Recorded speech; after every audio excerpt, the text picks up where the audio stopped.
this alocasia over MCO, but found that as it grew, the leaves tend to spread out, making the plant look slightly unappealing. So I used anodized aluminium wire, the wires that they use to form bonsai trees, to create some sort of support for the spreading leaves.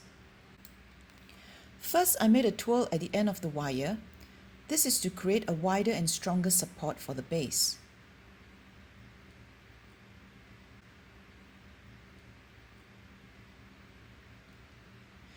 I pushed the wire into the substrate. Now I must add here that the substrate is the original nursery substrate made out of pure coco peat. The plant seems to be doing okay in it, so I didn't actually change it. Now I'm trying to twist the wire into a shape. Any shape will do actually. What I want to do here is just to create a stable base for the start of the support.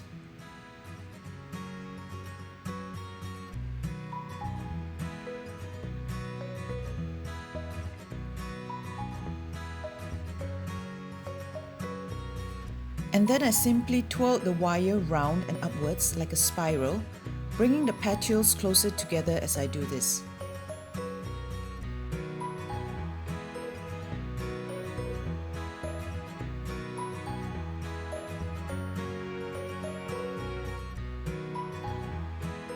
Once I feel like I have enough spirals, I cut the wire.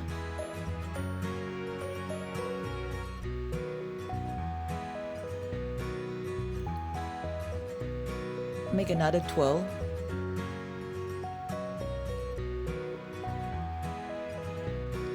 And a half.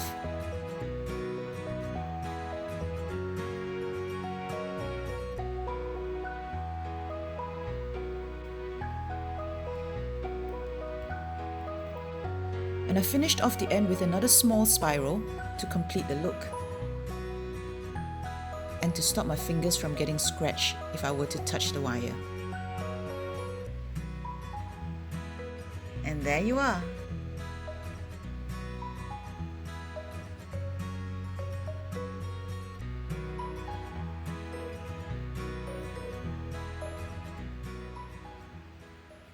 Now I can adjust how tight I want the spiral to be depending on how close I want the leaves to be.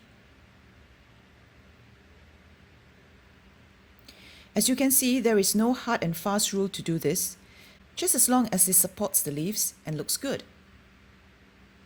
Here is another example. This one I did some time back for my Stephania erecta. This design, well, if you can call it that, is slightly more complicated as I worked with two wires. I worked the wires round the cordax first, just to secure the base and give the cordax some aesthetics.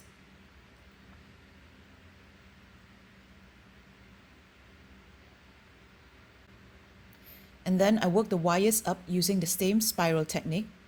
One wire was to prop up the ever floppy stem of the leaves, and the other wire, well, just to give it the sculptural look.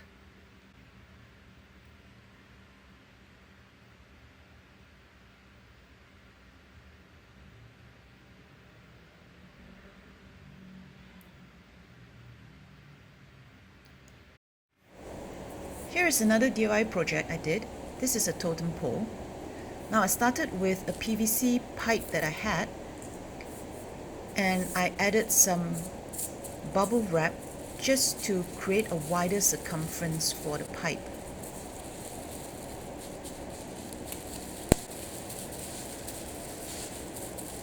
I used double-sided tape to secure the bubble wrap to the pipe.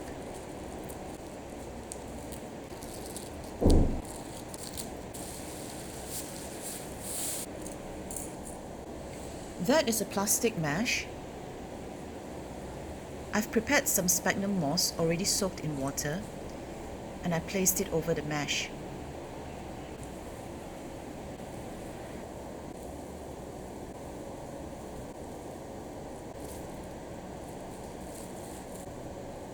I had to add a little bit more on the sides so that it doesn't look so empty. Now all I needed to do was to secure the mesh together with some zip ties, plenty of zip ties, and then cut the ends off. Cut the extra bubble wrap off. and waste not.